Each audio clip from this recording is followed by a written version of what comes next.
Welcome back to Kababayan Today. Because it's 2016, our initiative for January is to get to the best you possible. And we are doing that with Marie Cruz, who is here with us. She's helping us discover and optimize our best life ever, right? So before we went to break, we were talking about all these tips. Now, we weren't able to get to the circle of life. And for those people that know the circle of life, hindi po ito yung Disney na kanta, okay?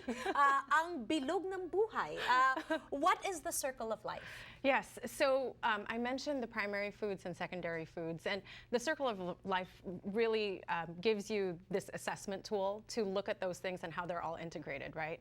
So if you look at this graphic, you'll see all the different areas in it, your spirituality, your career, education, etc. And what you want to do is use this as a self-assessment tool so that you can determine which areas you should focus on. So when you place a dot on each area, you'll see if you can connect the dots and they actually make a circle, then that means that you feel balanced. Okay, so you're able to look at your life like a pie graphic, right? And make sure that all the areas are covered. Yes. That you're giving focus to each area, which makes you a very well-rounded individual, right? A very balanced individual. And the great thing about this is it's really your tool, right? It's not me saying, oh, it doesn't look like you're balanced in this area, so I'm going to put a dot closer to the middle. No, it's you. It's an assessment tool that you can use anytime when you're trying to figure out, okay, what should I work on right now?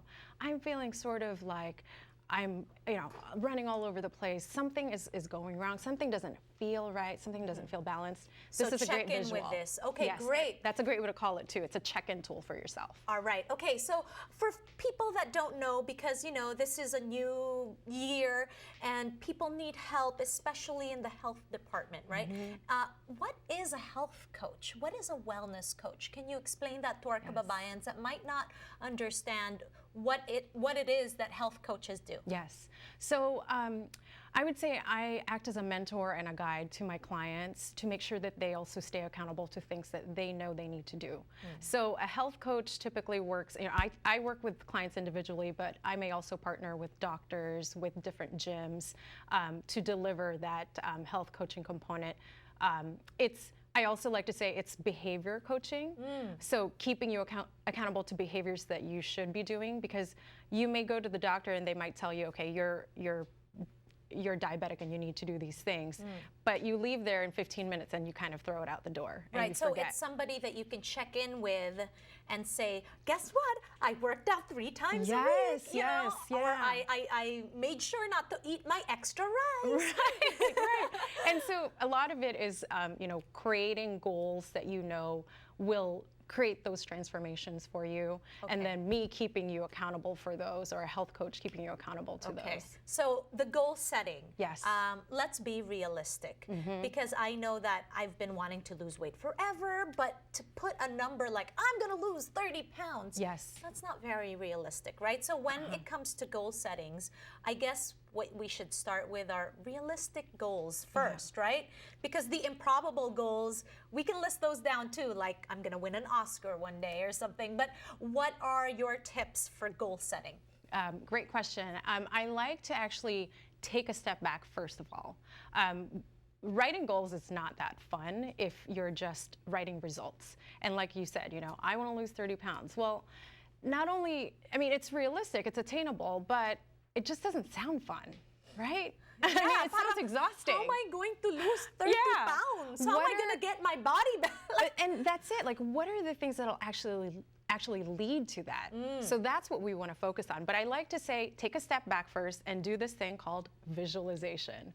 And this is such a fun practice because it allows you to take a step back or to take a step out of your current life and daydream and imagine your life in 5 years or 10 years. Okay, so you mean to tell me I can snip a picture of that sexy girl from Victoria's Secret, tapos ilalagay ko yung mukha ko doon. Tapos i-visualize ko, yan ang gusto kong katawan, like that.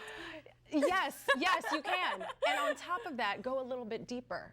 What does your life really look like in 5 years? Your kids are a little bit older. Maybe it's this wonderful thing of just fantasizing about the life that you want to live. That richness in that life that you want to live. So going through that vision first, right? Okay. And then thinking about your goals in short term and long term. So let's say I visualized my life for 10 years from now. And that includes actually doing something like running a social enterprise in the Philippines for me. I mean, that is like one of my dreams.